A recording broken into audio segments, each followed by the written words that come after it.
పూరా లోకల్. ఇప్పటికీ కూడా మీరు చాలామంది ముస్లిం పేద మహిళలకు సహాయపడుతున్నారని వార్తలు వస్తూనే ఉన్నాయి. కానీ అయినా కూడా అంటే పెద్ద ఎత్తున మీ వెనకాల వచ్చి మీకు సపోర్టుగా నిలబడట్లేదని మీరు అనుకుంటున్నారా? నిలబడతారు, నిలబడాలి అని కూడా అనుకోను నాయన. పేదవాడి పెద్ద శాపమే పేదరికం కదా తండ్రి. ఇప్పుడు అంతెందుకు, కుల్లం ఓపెన్ చెప్తా. నేను జూన్ 12వ తారీఖేమో నాకు గుర్తుండేది, లీలగా ఆడ నేను పోయింటి కలెక్టర్ ఆఫీస్కి. పాపం హిందూ ఆడమనిషి, కాళ్ళు లేవు, చేతులు లేవు, చెక్కబండి చక్రాల మీద వస్తుంది కదా, కలెక్టర్ ఆఫీస్ దగ్గర ఉండే.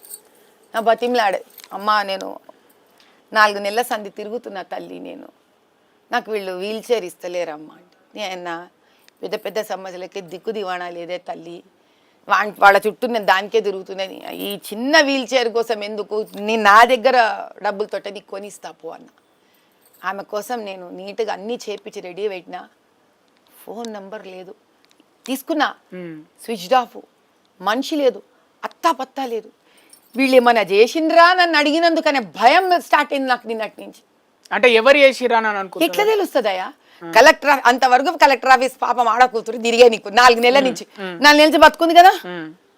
నేను పోయిన వెంటనే ఎట్లా గాయపోయిందా? నేను పోయినప్పుడు నాకు చెప్పుకున్నందుకు, నేను ఆమెకు వీల్ చైర్ ఇస్తానన్నందుకు కరెక్ట్గా 4 రోజుల్లో గాయపోయింది. అంటే ఇక ఓల్డ్ సిటీలో మీకు అపోజిట్ గా ఉన్న వాళ్ళు ఎవరు ఉన్నారు? ఇంకా ఎంఐఎం వాళ్ళే తప్ప ఇంకెవరు లేరు కదా. ఒక ఎంఐఎం ఏమొచ్చానాయా? మరి ఇంకెవరున్నారు? ఒక్క ఎంఐఎంఏ ఎందుకు వచ్చే? ఎంఐఎం లో ఏంది మన హిందువులు లేరా?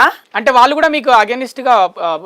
నేను గెలవకూడదు కదా. నేను గెలిచిన నా గెలుపుతోటి అడ్డాలు వేసుకొని వ్యాపారం చేసుకునే వాడి ప్రతి ఒక్కడి కడుపులో మంట స్టార్ట్ అవుతుంది తండ్రి.